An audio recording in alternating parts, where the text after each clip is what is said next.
आप सभी का बहुत बहुत स्वागत है यूपीएससी कंपास के इस नए प्लेटफॉर्म पर।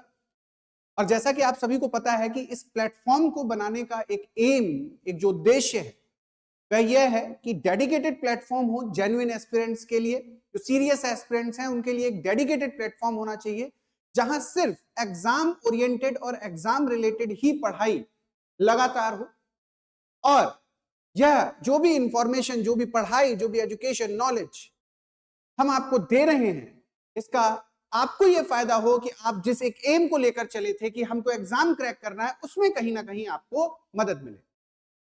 मैं आप सभी का स्वागत करता हूं यूपीएससी कंपास के इस मंच पर।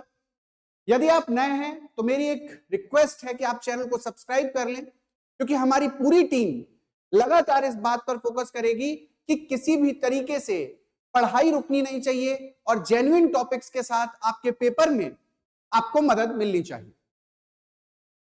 मैं इस प्लेटफॉर्म पर आपको साइंस एंड टेक्नोलॉजी से रिलेटेड जितने भी टॉपिक्स हैं वो कवर कराऊंगा।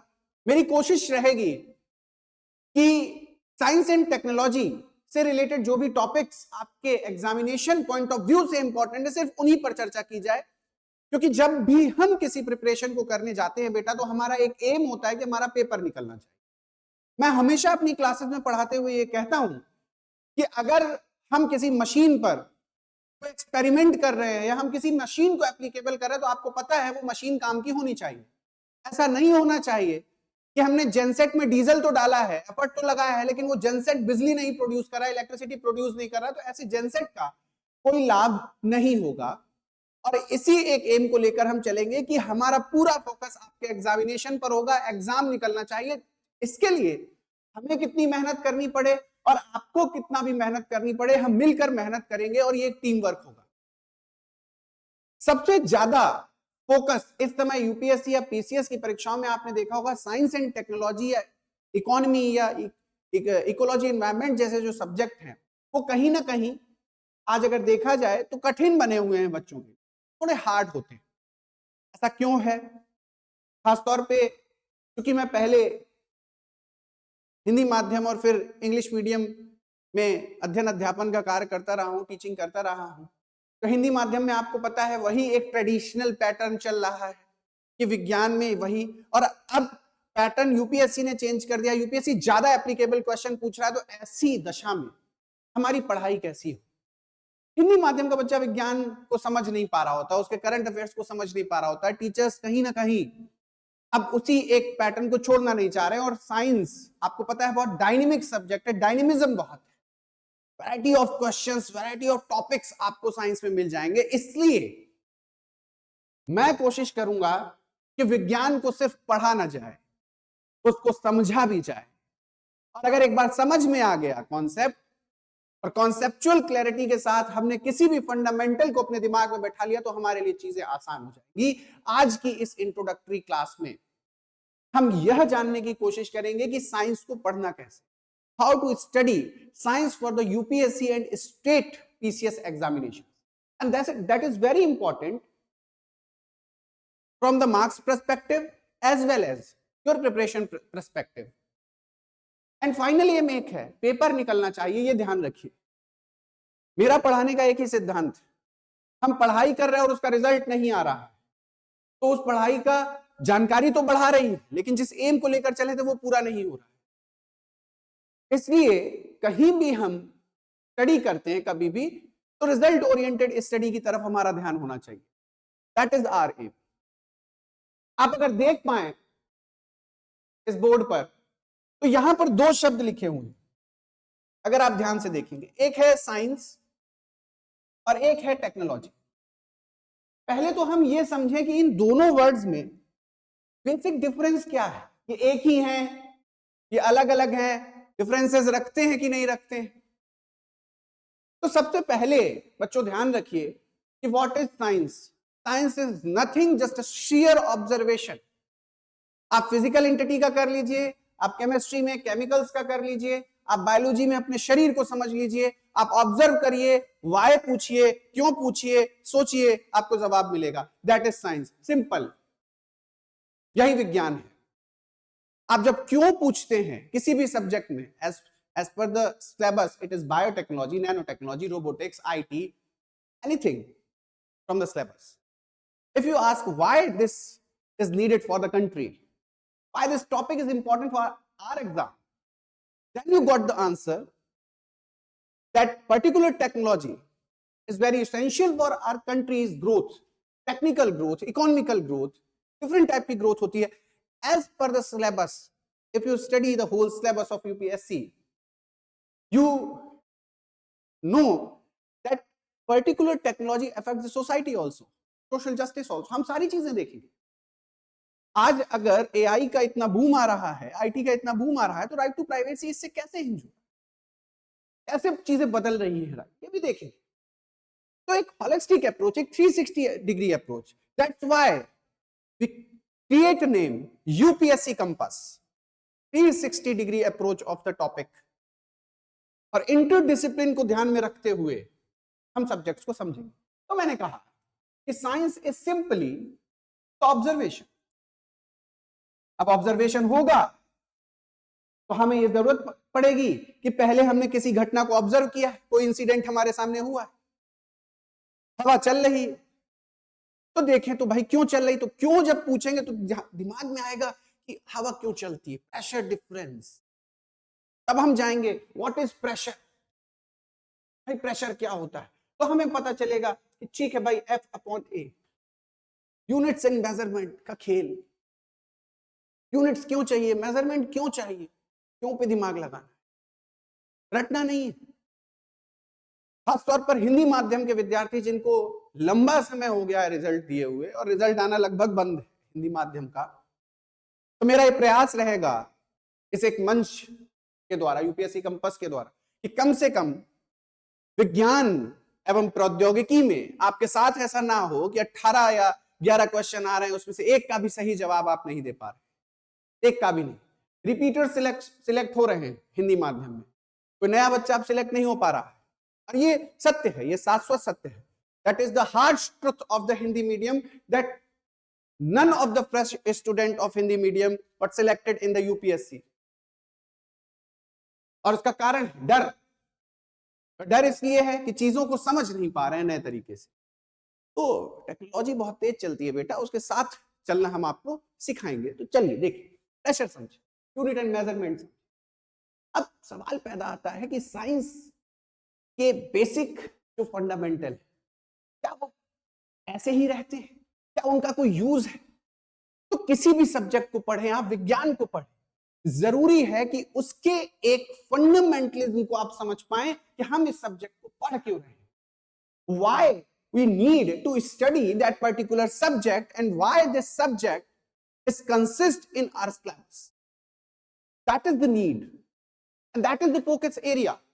We'll be focusing, and if you focus on the syllabus of UPSC, you might find that technology is directly connected with the economy of the nation. जो भी economies आज grow कर रही हैं, directly technology उनसे connect करती है. That is the reason. And that sheer reason creates an impact on your syllabus. और खास तौर पर एक जगह वो है technology. And if you think that what is technology and how this section connects with the science, you drain a simple answer that science is observation, theories, and these theories, these observations gives you the better application of science. Application. Technology direct connect होता है application के साथ. ठीक है, हमें force पता है, हमें प्रेशर पता है, तो अब हमें इंफ्रास्ट्रक्चर डेवलप करने हैं,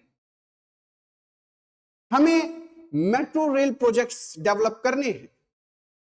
तो how we create that infrastructure, build करते समय हम फोर्स को ध्यान में रखेंगे.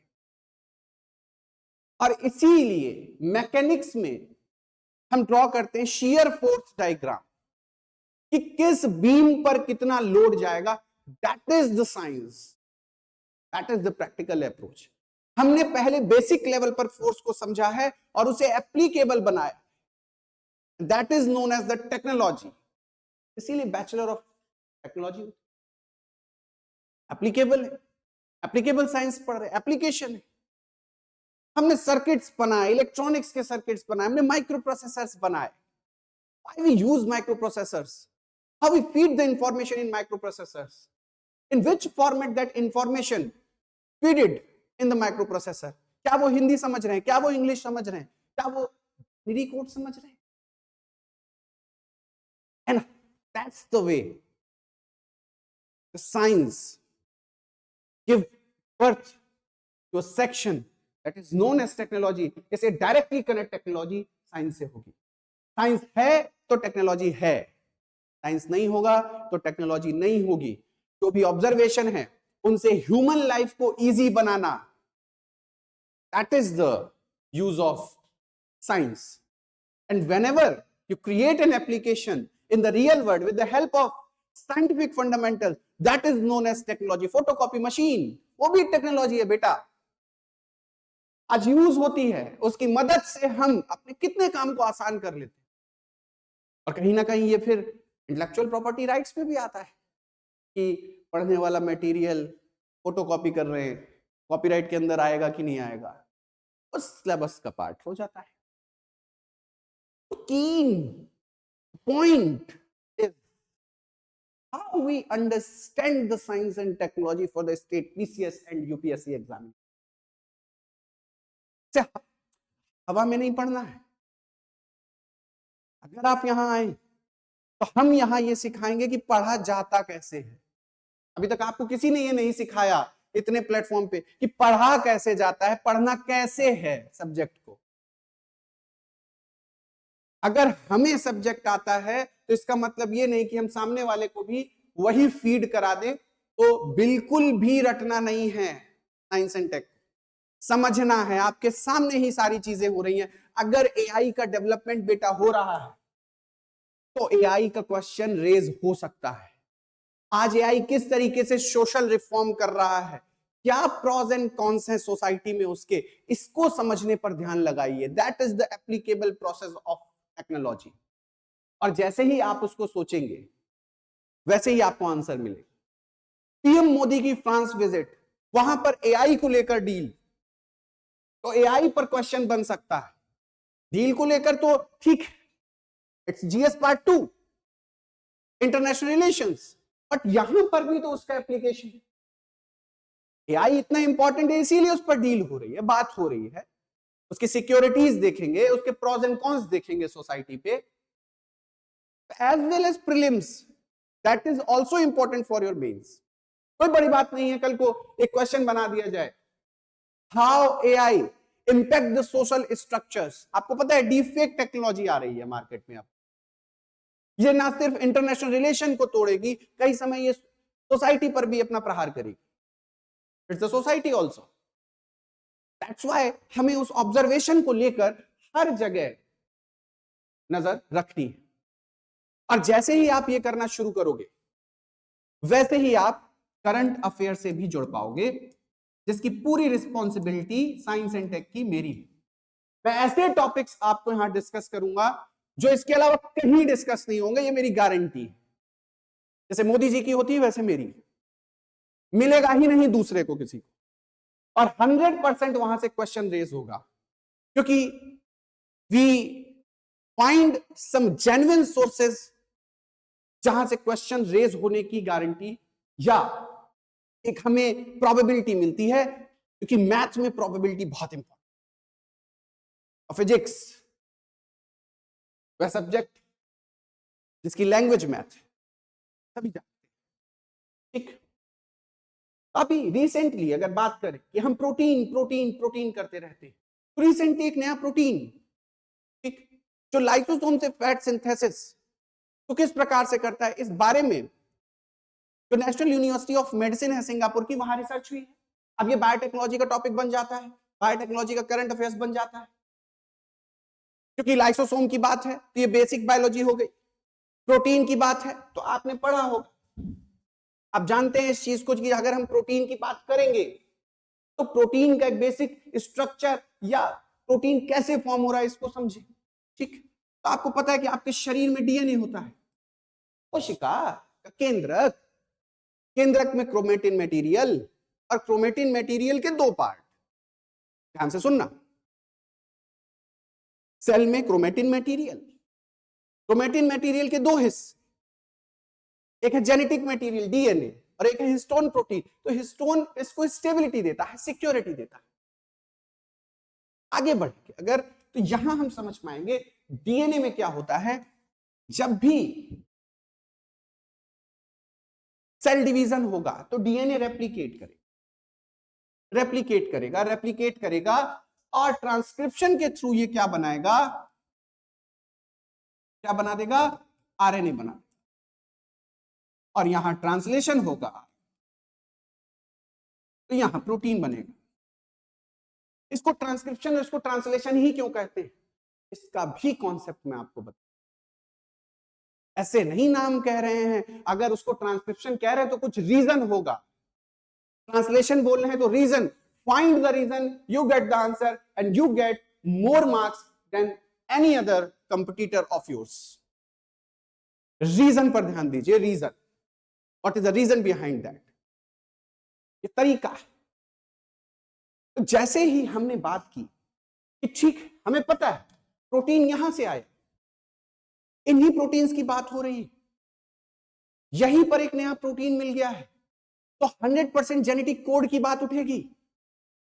इसका मतलब है कि हमारा क्वेश्चन जेनेटिक कोड से भी आ सकता है, ह्यूमन जीनोम प्रोजेक्ट से भी आ सकता है, जीनोम इंडिया प्रोजेक्ट से आ सकता है, अर्थ बायो जीनोम प्रोजेक्ट से आ सकता है। यानी ये सब हमने पढ़ा हुआ है, क्योंकि ये करंट अफेयर्स, नया प्रोटीन खोजा गया है, तो हम एक बार उन सारी चीजों को रिवाइज कर, that is the share strategy कि रिवीजन कैसे होना चाहिए। यहां पर हम इस पर भी फोकस करेंगे। तो एज पर क्लासेस जो अब रिज्यूम होंगी और लगातार आपको इंफॉर्मेशन और एग्जाम ओरिएंटेड नॉलेज के साथ हम गाइड करेंगे। जब आपको बहुत लगे कि सर समझ में नहीं आ रहा है, हमको आने की जरूरत, आप आ सकते हैं, विजिट कर सकते हैं यूपीएससी कंपास। कुछ भी हो जाए, खास तौर पर क्योंकि मेरी शुरुआत हिंदी माध्यम से हुई थी, कुछ भी हो जाए हमारा पूरा ध्यान पेपर निकालने पर होना चाहिए, पूरा ध्यान, और किसी चीज से मतलब नहीं, कौन क्या कर रहा है, कौन क्या नहीं कर रहा है, इससे मतलब है ही नहीं। हमारा पूरा फोकस, ओरिएंटेशन पेपर पर होना चाहिए, वही आपका करियर बनाएगा। उसके अलावा दूसरा कोई भी आपका करियर नहीं शेप कर सकता, दैट्स इट, बात खत्म। इसलिए साइंस एंड टेक्नोलॉजी में हम सिर्फ साइंस और टेक की बात करेंगे, और ऐसी बात करेंगे कि अगर 11 क्वेश्चन आ रहे तो कम से कम 60% आप क्लास से ही सॉल्व कर ले जाओ। करंट अफेयर्स के लिए बिल्कुल चिंता मत करना, मैं आपके साथ हूं। रेलेवेंट से रेलेवेंट करंट अफेयर्स, मुझे कितनी भी मेहनत करनी पड़े, मैं आपको निकाल कर इस प्लेटफॉर्म पर पूरी तरीके से प्रोवाइड करूंगा। और ध्यान रखिएगा कि science is an observation and technology is an application. So simple, so easy. Science is an observation and technology is the application. And that is creates an interdisciplinary approach, science and technology, which is very essential for UPSC prelims as well as mains. तो stay tuned, channel को subscribe कर लीजिए, bell icon जरूर press करिएगा ताकि update miss ना करें। और जैसे ही लिफ्ट ऑफ होगी चीजें, करंट अफेयर्स की क्लासेस शुरू होंगी, वैसे ही आपको अपडेट्स के साथ अपडेटेड करंट अफेयर्स मिलने लगे, और आप यूपीएससी कंपास के अलग सोशल मीडिया प्लेटफॉर्म से जुड़ के भी रेलेवेंट इंफॉर्मेशन के साथ पेपर के लिए प्रिपेयर कर सकते हैं। तो आज इंट्रोडक्टरी सेक्शन में मैंने आपको यह बता दिया कि how you will study the science and technology, what is the science and technology, और ये कनेक्ट कैसे करती है करंट अफेयर्स, और सबसे इंपॉर्टेंट करंट अफेयर्स ही है। Science is observation, technology is application. इसी स्लोगन के साथ मैं आपको रेस्ट पोजीशन में छोड़ रहा हूं। सोचिए, समझिए, सिलेबस को स्ट्रीमलाइन करिए और सब्सक्राइब जरूर कर लीजिएगा, बेल आइकन को जरूर प्रेस कर दीजिएगा ताकि वीडियो अपडेट आप भविष्य में मिस ना करें। जल्दी ही अगले वीडियो में हम किसी करंट अफेयर्स के टॉपिक के साथ ही बात को शुरू कर रहे होंगे, और जब भी करंट अफेयर्स पढ़ेंगे तो मैं आपको सेक्शन बताता चलूंगा कि कौन से रेलेवेंट सेक्शन का ये पार्ट है। आपने इस वीडियो को देखा, इसलिए आपका बहुत बहुत धन्यवाद। भविष्य में लगातार करंट अफेयर्स की क्लासेस चलेंगी। चैनल पर नए हैं तो चैनल को सब्सक्राइब जरूर कर लीजिएगा। Thank you all.